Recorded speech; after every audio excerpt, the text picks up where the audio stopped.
o que a gente foi tentar investigar nesse momento do mundo multimercado, quais são os fatores, né? O que explica o período de underperformance que a gente está vivendo, né? E 2023 tem sido um ano onde a taxa de juros dos Estados Unidos, né, que acaba sendo o grande termômetro para os ativos de risco de maneira no mundo, né, de maneira geral no mundo, você precifica prêmio de risco a partir da taxa de juros dos Estados Unidos, e o que a gente tem observado em 2023 é que a volatilidade da taxa de juros dos Estados Unidos ela aumentou de uma maneira bem significativa.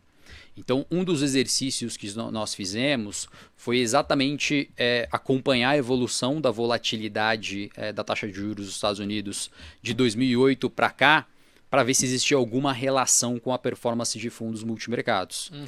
Então, um dos estudos que a gente fez foi pegar o Move Index, que ele pega a volatilidade de juros dos Estados Unidos dos últimos 30 dias, e comparar isso com o quanto de excesso de retorno esses multimercados estavam entregando ao longo do tempo, como que eles se comportam nesse período onde a volatilidade é mais alta. E aí, mais uma vez, tentando ajudar os corredores aqui, as pessoas estão caminhando com seus cachorros na rua.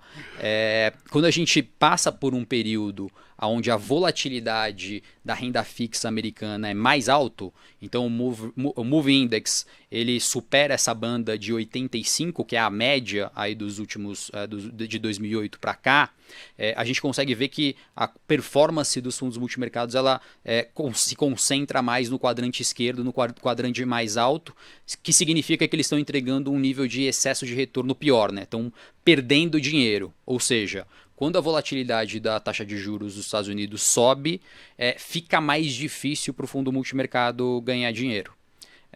E por que isso acontece? Quando a volatilidade dos juros americanos sobe, a gente começa a ver algumas quebras de correlações entre preços de ativos, né? E eu acho que a gente consegue ver, tem um exemplo muito claro aqui que a gente está vivendo aqui no Brasil, que todo mundo estava na expectativa, né? Poxa, juros cai, isso é positivo para investir em renda variável no Brasil. O Banco Central começou a cortar juros, poxa, é bom para a Bolsa. Mas não necessariamente isso aconteceu. Foram 13 dias seguidos de queda na Bolsa, mesmo com o Banco Central aqui cortando juros. Um dos fatores que explica essa queda contínua, a abertura de juros dos Estados Unidos. Então, quando a gente passa por um período de quebra de correlação, quando a gente passa por um período de alta de juros dos ativos, a gente começa a ver algumas quebras de correlação acontecendo no mercado e os multimercados acabam não conseguindo, fica mais difícil operar, mesmo que você tenha montado um portfólio diversificado. E aí a gente já chega no primeiro mito, né? Uma das coisas que eu ouvi bastante nesse ano é que os multimercados estavam muito parecidos, né? Poxa, todo mundo ganhou dinheiro no ano passado com a abertura de juros nos Estados Unidos, e esse ano estava todo mundo fazendo a mesma coisa e a correlação dos fundos multimercados estava super alta e todo mundo perdeu dinheiro na mesma classe de ativo. E aí, mais uma vez, trabalho do time. Na verdade, esse de correlação até foi num estudo que a gente pegou do Vitor Scarlett, que é da nossa mesa institucional. Ele tem um relatório bem profundo aí do momento atual da indústria de fundos multimercados. Acho que Maré é o próximo. O próximo slide.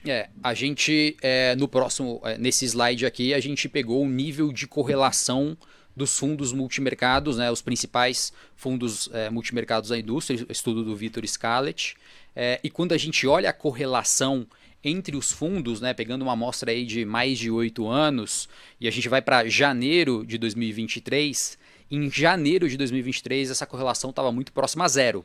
Ou seja, os fundos multimercados eles não estavam com uma correlação muito alta, eles não estavam operando os mesmos ativos, muito pelo contrário, eles estavam no low da história, né? E o que é mais interessante aqui, até é que se a gente olha uma fotografia de 2016 para cá, a correlação vem diminuindo. O que é muito bom para o investidor, né? Quando os fundos estão mais correlacionados, eles estão operando ativos mais semelhantes, estão na mesma ponta, mas a realidade é uma realidade bem diferente. A realidade é que essa descorrelação entre os gestores ela aumentou e ela atingiu o menor nível dos últimos 8 anos em janeiro de 2023. Então isso somado a essa volatilidade da taxa de juros americana, onde a gente tem essa quebra de correlação entre ativos, isso explica muito bem que não é um vetor que explica a má performance do gestor. Poxa, foi o movimento de dólar, foi o movimento em juros, foi o movimento nas bolsas, foi o movimento nas commodities. Essa diferenciação entre as classes de ativos que quebraram as suas correlações explicam esse período aí mais duro que a gente está vivendo no mundo de multimercados.